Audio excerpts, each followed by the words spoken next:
aqui com o jornalista Saulo Gomes, ele que iniciou seu trabalho, sua trajetória profissional na Rádio Continental no Rio de Janeiro, depois TV Tupi, TV Record e tantas outras emissoras, não é, Saulo? Exato. Conta um pouquinho pra gente como foi esse início seu na Rádio Continental. O meu início na Rádio Continental, precisamente, deu-se no dia 14 de janeiro de 1956. Por isso agora, em janeiro passado, eu completei 60 anos de atividade jornalística. E cheguei ao rádio por vamos contar bem resumidamente, um pequeno incidente. Eu era viajante comercial. Eu comecei em 1945, com apenas 17 anos de idade, vendendo tecidos, material de beleza, chamados cosméticos, calçados, tecidos, etc., e miudezas para armarinho. E com esses produtos eu viajei várias partes do Brasil, encontrava até uma dificuldade curiosa, porque eu chegava nos hotéis. Com 17 anos de idade eu tinha sempre que ter um viajante mais velho para abonar a minha entrada, a minha ficha, etc. E essa vida eu segui durante 11 anos, de 1945 até dezembro de 55. E nesse período, no interesse, com a vontade de arranjar um pouquinho mais de dinheiro, eu que tinha uma certa facilidade de falar, fui levado por um colega e acabei indo parar num circo chamado famoso Circo Garcia, muito antigo, onde eu fazia locução, apresentando espetáculo, etc. Depois aprendi um pouco a lidar com fogo, fiz durante um certo tempo a chamada pirafogia, essas coisas de jovem, essas aventuras, né? E paralelo a isso, de vez em quando eu estava em algum parque de diversões, alguns famosos, quem é do Rio conhece o famoso parque chamado Parque Xangai, que foi um dos mais tradicionais parques de diversões do Brasil, onde também eu fazia locução. E numa dessas minhas presenças no Circo Garcia, um repórter de polícia famoso do Rio, chamado Nilton de Souza, me viu, terminou o espetáculo, foi conversar comigo, eu e um grupo de moços, fomos para um bar famoso, que existe até hoje no Rio de Janeiro, chamado Amarelinho, perto da Câmara Municipal, e lá conversando ele disse, olha, vai ter um concurso na minha Rádio Continental, e tem muitos moços tentando entrar lá, a rádio é muito difícil, lá nós somos assim o máximo a primeira emissora de rádio, jornalismo e esporte, e você não quer arriscar, não quer fazer lá o concurso? Eu entrei de brincadeira.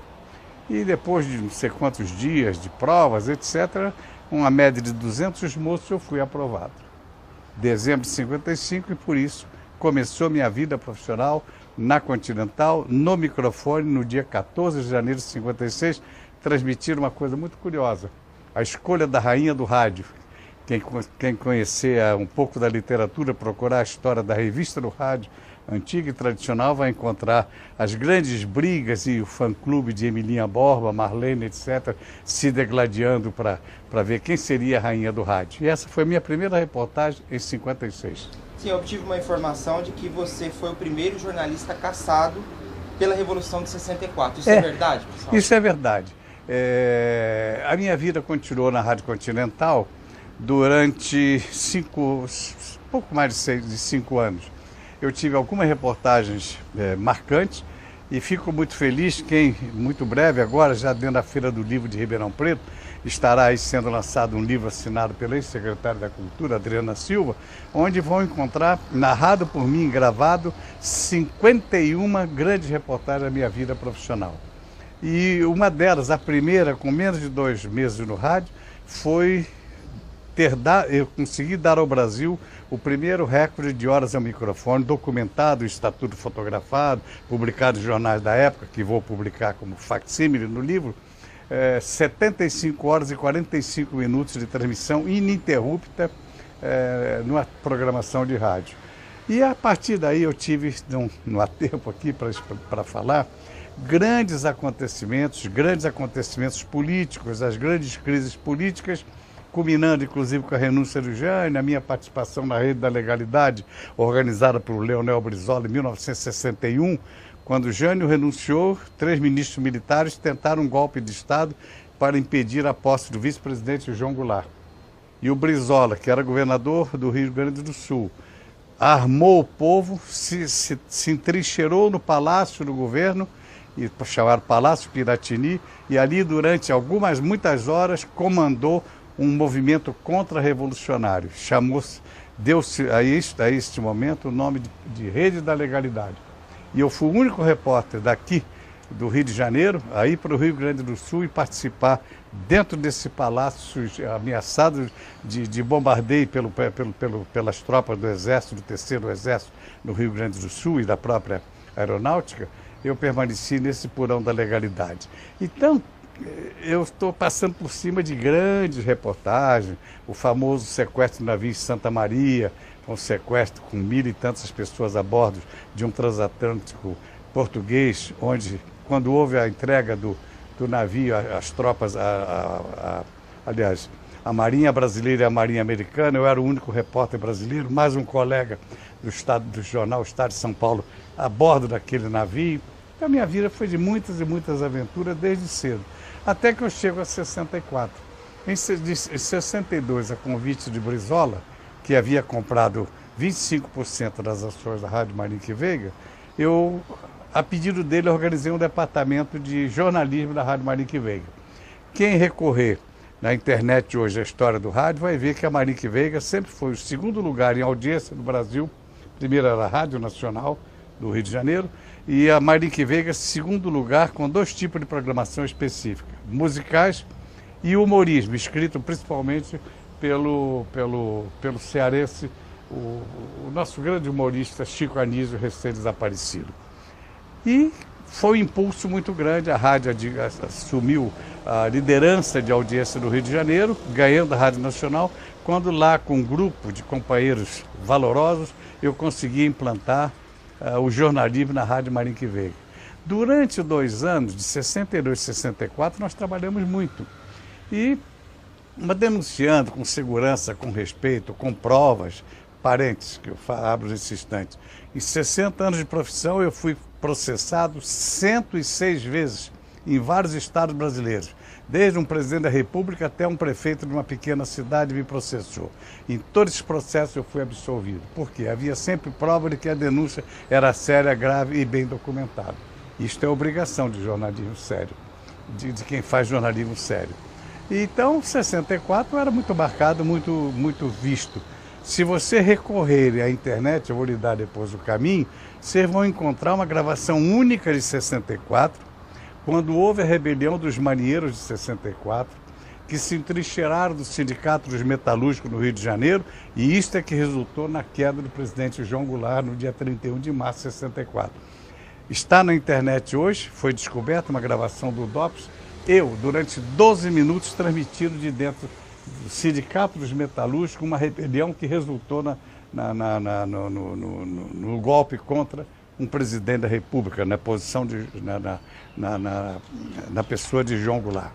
Então, isso é em linhas gerais. Resultado, pela minha atuação na Marinique Veiga, pelo jornalismo que fazia, agressivo, mas, repito, responsável, por tantas pessoas consideradas impolutas, como hoje ainda se vê, pessoas importantes, civis e militares, denunciadas por mim, porque ontem, como hoje, havia falcatruas.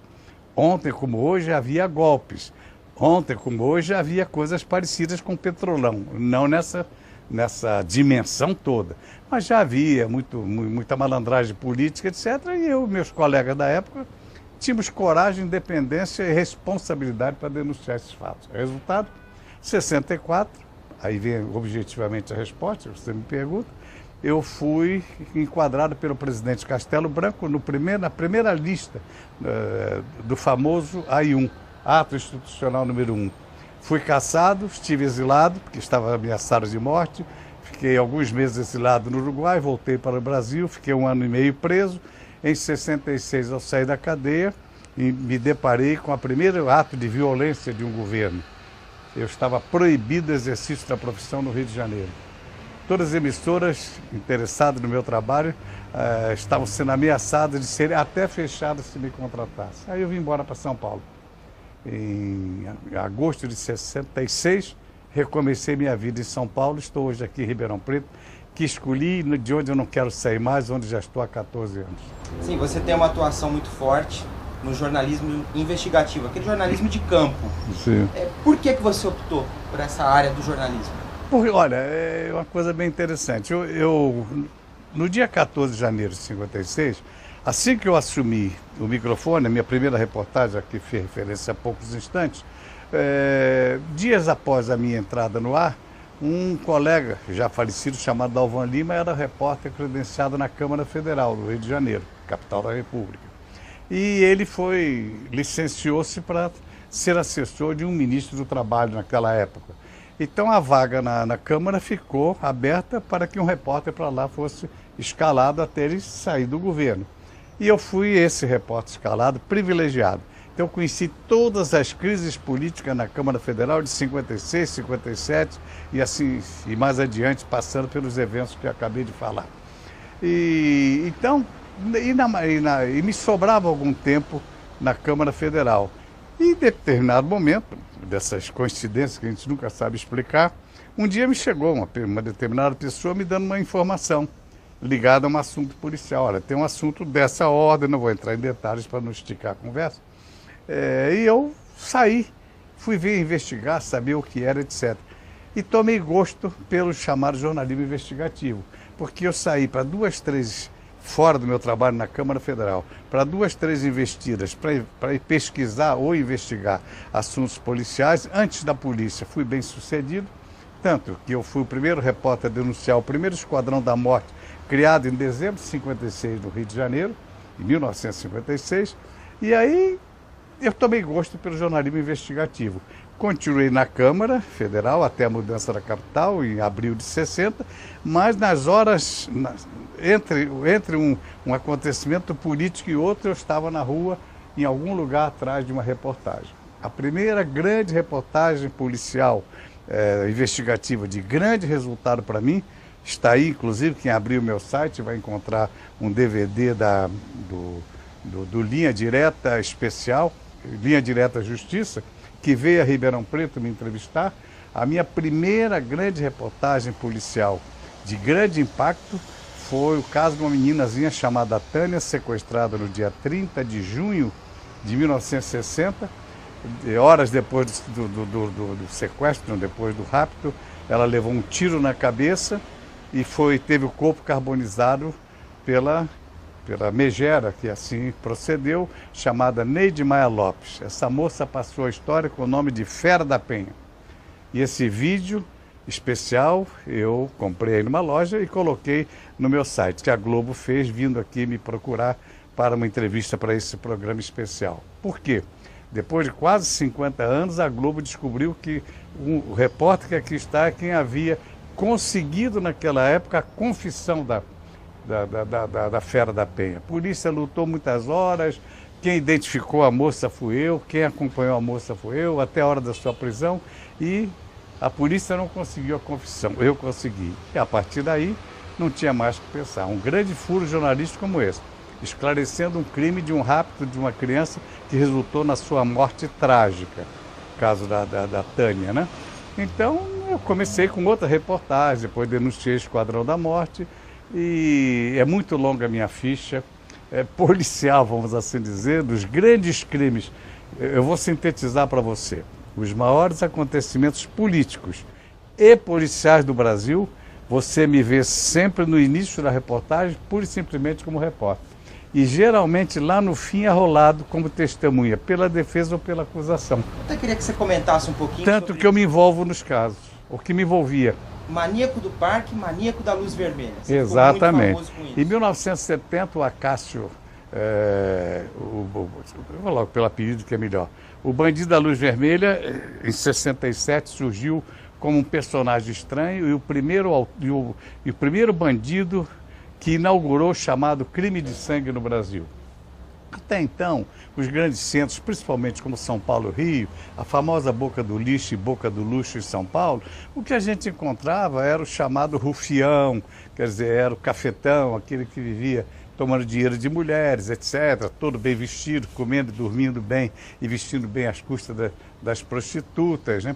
Os chamados batedores de carteira, eu faço o gesto porque isso era uma característica, 2 dedos muito preparados para saber tirar uma carteira do bolso de alguém. Então, chamados batedores de carteira, enfim, estelionato, que era muito comum. Crime de sangue, quase nós não conhecíamos no Brasil. O caso da Fera da Penha é um deles, muito poucos, né? E em São Paulo surge o bandido da luz vermelha, assaltando, matando gente, de uma característica totalmente diferente. Quando falo dele, tenho vontade de contar a história completa, porque eu tenho ela toda gravada, mas, objetivamente, um dia ele foi identificado, ele havia fugido, estava em Curitiba, já preparando lá uns golpes dele, e foi preso em Curitiba. Eu fui o primeiro jornalista, repórter, a saber da sua prisão. Acompanhei Luz Vermelha de Curitiba para São Paulo até as dependências do DEIC.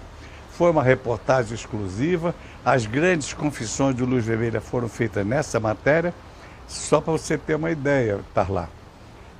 O meu envolvimento no caso Luz Vermelha foi de tal ordem que, passado alguns anos, um jornalista da Folha, chamado Roberto, não recordo agora o sobrenome, fez o seu curso, o TCC em jornalismo, na ECA, na Escola de Comunicação da nossa USP.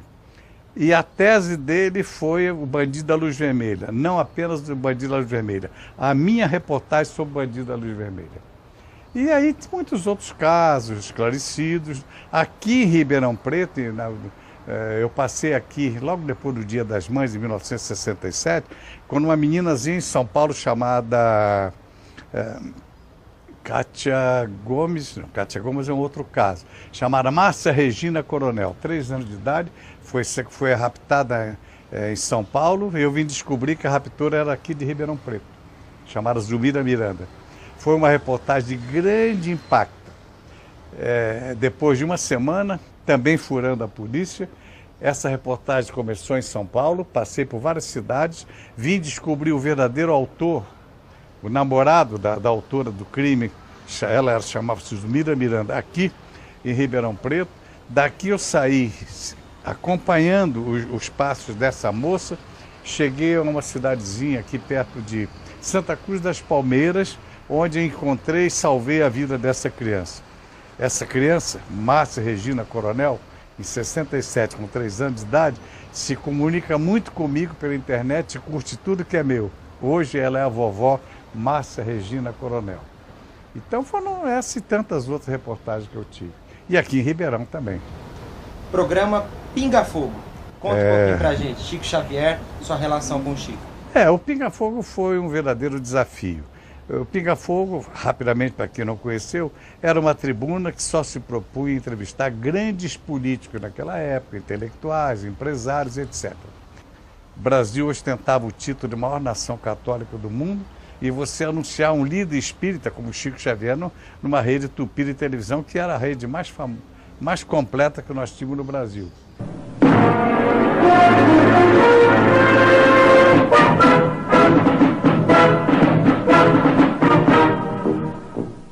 Muito bem, voltamos aos seus receptores com o programa Pinga Fogo, série 71, que esta noite lhes apresenta Chico Xavier. Em 1971, a direção da Tupi pediu que todos nós, repórteres, dessemos um nome capaz de alavancar a audiência do programa, que estava com alguma dificuldade. Isso é cíclico em televisão. Tinha caído um pouco na audiência. Eu sugeri o nome de Chico Xavier. Não dá para tempo de contar os detalhes, foi uma verdadeira bomba. A direção toda contra mim, todos os diretores, ouvi impropérios, todos acharam que era uma loucura eu querer fazer um programa político famoso, uma tribuna como Pinga Fogo, levar um homem como Chico Xavier. O programa Pinga Fogo virou marca, Chico Xavier, não se fala em outros empresários. Detalhe, passaram pelo Pinga Fogo antes de Chico Xavier os grandes políticos brasileiros e muitos chefes de Estado, como Fidel Castro e outros mais. E nenhum deixou a marca que Chico Xavier deixou no Pinga Fogo. Até o momento que conversamos, foi a maior audiência da história da televisão brasileira, com um programa jornalístico, inclusive. Não era, como disse a revista Veja na época, não havia nenhum popstar na TV Tupi. Havia o Chico Xavier, levado por mim no programa Pinga Fogo. Nossa humanidade assiste neste momento a mais um lance dramático da corrida espacial, quando a Apolo 15 se encaminha para a Lua. Acreditam os mestres espirituais de Chico Xavier, se ainda em nossa atual civilização o homem poderá entrar em contato com civilizações de outros planetas? Se não entrarmos numa guerra de extermínio nos próximos 50 anos, então nós podemos esperar realizações extraordinárias da ciência humana partindo da Lua. Quem assistir Chico Xavier o filme vai ver que no terceiro minuto em diante do filme é a reprodução do Pinga Fogo, até com o nosso logotipo.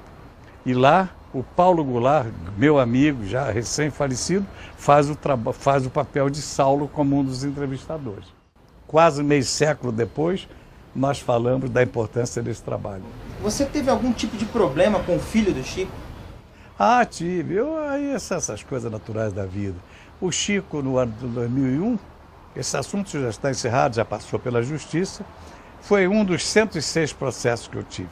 O filho dele, o Eurípides, me processou, alegando que eu era caluniado, que me processou por calúnia, infame e difamação.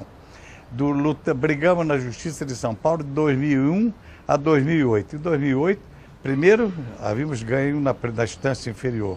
Depois ganhamos o recurso por unanimidade contra ele no tribunal em São Paulo. E por que essa denúncia surgiu? Porque um dia eu fui a Uberaba e encontrei nos jornais da cidade a denúncia de que um inquérito havia sido aberto porque a ex-mulher de Eurípides estava denunciando que ele estava maltratando o Chico até com violência física. Eu descobri, fui procurar o promotor da cidade, fui procurar o juiz titular do processo, baseado em todas as provas que encontrei no processo, eu realmente o denunciei. E, lógico, ele teve uma reação natural, que me processou, é um direito dele, mas esse assunto está encerrado, a Justiça me deu ganho de causa e eu resolvi esquecer e perdoá-lo. Saulo, também teve o acontecimento da primeira freira presa no Brasil, também você estava envolvido. Conta pra gente. Em 1969, aqui na Vila Tibério, La Santana, viveu um episódio único no Brasil, que gerou a prisão de a primeira freira presa no Brasil, Madre Maurina Borges da Silveira. Vou sintetizar esse assunto.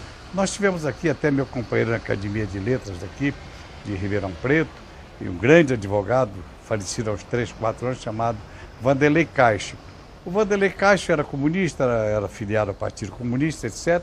E havia criado aqui em Ribeirão Preto o primeiro movimento armado no Brasil, chamado FAUNI, Forças Armadas, etc. FAUNI era o nome desse movimento. Integrava esse movimento um grupo muito grande de estudantes. 3 deles, recentemente, eu levei para a Comissão da Verdade, da qual fiz parte aqui na OAB, embora não advogado, que é o Mário Loresato, a Áurea Moretti e a Cidinha, aqui, residentes na cidade. Esses moços foram presos junto com o Vanderlei Caixa e levados e condenados depois em São Paulo pela Justiça Militar. E o local de encontro deles era exatamente numa área alugada, no porão do colégio da escola do La Santana, onde eles se reuniam, estavam fazendo bombas para ataques terroristas, guardavam armas, manifestos, imprimiam um jornal chamado O Berro, etc.